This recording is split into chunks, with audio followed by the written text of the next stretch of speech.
In the past, I've stated that Scythe Coins are the best bang for your buck for coins, and I just got my hand on some Seafall coins, so let's see how they compare. Do they take the gauntlet away from Scythe Coins? Let's find out.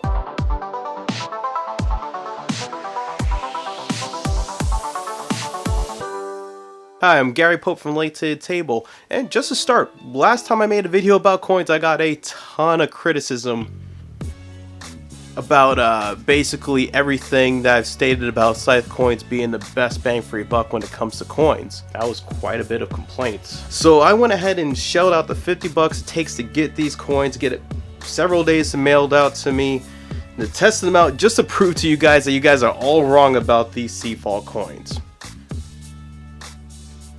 What are you talking about? So apparently Gary, my editor, is telling me in post-production I'll actually end up liking these coins, so I'll apologize for my previous comments, but we'll find out. Now, these Seafall coins have the very same weight and feel to the Scythe coins, and because I'm not a drug dealer and I don't have a scale, I cannot provide an exact weight. But just bear in mind that they do feel really good in your hands.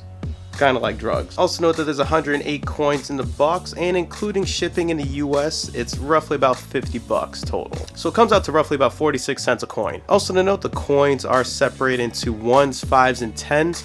The 10s being slightly larger than the other ones, and when I mean slightly, you wouldn't be able to tell in your hands. Unless, of course, if your name's Ben Affleck.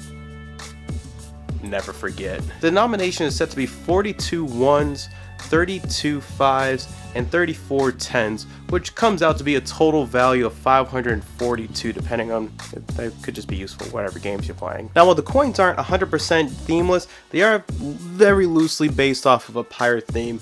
I mean, it is coming from a pirate game and all. Basically, the meld of the coin is a little bit uneven, but it's not to the point where it looks like it's completely unprofessional. So you could pull these coins off with a lot of different genres. I give it that. Alright, so now that we got the facts out of the way, let's go straight to what is most important. How do I compare these to the Scythe coins? And Gary, you was right, I have to admit that these are pretty good coins. Can't deny that. But they aren't perfect though. Let's make some comparisons. Okay, so Seafall, in terms of total denomination values, definitely wins by having up to 542 value with coins, while Scythe is roughly around 492 if I'm not mistaken. Shut up, Gary. Also bear in mind though that Scythe does have promo coins available, so you can actually increase that denomination value. But when it actually comes to the denomination numbers themselves, I don't know which one I like more. While Seafall has a very simplistic 1s, 5s, and 10s, Scythe has a very, what's the word? I want to say robust, right? No? Okay. But has a very robust choice of numbers where you can have 1s, 3s, 5s, 10s, and 20s. So you can have a nice little range of numbers there. So at the end of the day, I'm going to consider this a split. It's a tie between both games because I can't make up my mind. Now, when it comes to the size of these, I can't really decide which one I like more. I mean, while you could tell that these Scythe coins are ever so slightly different between the three sizes, one of the little issues is that you can barely tell the difference between them when it comes to the size alone. If they're in your hand, you're never going to be able to tell the difference. Unless if you're Ben Affleck. And when it comes to Scythe coins, they're all very different and you can see from a distance exactly which coin is which, because they all look very, very different from a distance in terms of color, size. Even the molds are pretty different when it comes to each one. I mean, the only way you'll be able to tell the difference from a distance with these coins is as long as you're not colorblind, and you should be fine. But really, he's blind, not colorblind. We could stop using that joke now, Gary. We could stop. But when it comes to these coins, these ones, I don't know which one I like more. I really love the simplicity, but I also really do like how Scythe coins are different. So at the end of the day, I'm going to consider this one a draw. Neither one wins in this case. And now to the look of the coins. Now, definitely by far, I'll say this is a very simple one for me. I definitely like the Scythe coins, how they look quite a bit more. They just look a lot more professional. They look a lot more realistic.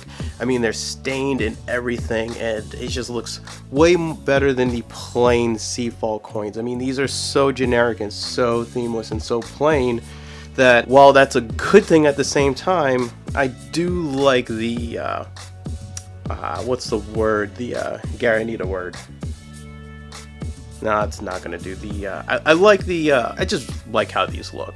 It's really that simple. We don't need to go to a dictionary for this. I mean, even when it comes down to it, these coins look so realistic that I wouldn't be surprised if these could be mistaken for foreign coins. Gary, I was getting to that.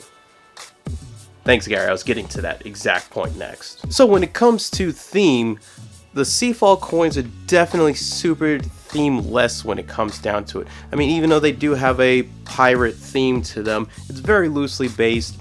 And when it comes to themeless coins, I definitely got to give it to Seafall. The reason why I'd give that to Seafall is because when it comes to themeless coins, those are really important because you want to be able to take these coins that look good, that feel good, and throw them into any game, which is why poker chips are really heavily used. I mean, granted, poker chips have the theme of a casino, I guess, but a lot of people can throw that out of their minds and use them for various things, especially considering that poker chips in some way, shape, or form are a form of currency, I guess you could say. So when it comes to theme, I can see myself putting these Seafall coins in like literally 80% of games. I can see them being in futuristic games, I can see them being in like Small World, I can see them being in Euros. But when it comes to these Scythe coins, they're a lot less likely to be thrown into them without them looking weird. I'm not exactly sure if I'd throw them in futuristic games. I would definitely throw these in Euros. Every Euro out in the market, I'll throw these in. But there are some games where these just wouldn't work. And now to one of the most important factors, the cost. Like I've already stated before, Seafall coins cost roughly about $50 in the US after shipping for 108 coins, which comes out to about 46 cents a coin. And Scythe coins cost roughly around $30 after shipping in the US if you get them from my sponsors, the Top Shelf Gamer, which is the best place to buy components and upgrades for your games. Gary, we gotta pay the bills. Come on. Eventually we gotta pay the bills. One of these days we gotta pay the bills.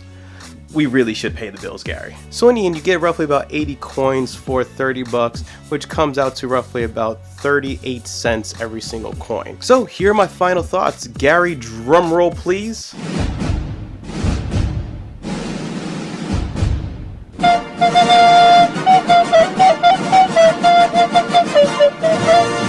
I hate you, Gary. So my final thought is that this is an absolute draw. There's no one winning this one. It really comes down to what you want. If you want cheaper great coins, definitely go with Scythe. And if you don't mind paying the extra penny for some little less themeless coins, then definitely go for Seafall. All of the other factors that I've mentioned really come down to your preference at the end of the day. But Gary's right. Both of these coins are comparable to the Android market at the moment. You really can't go wrong with whichever one you get.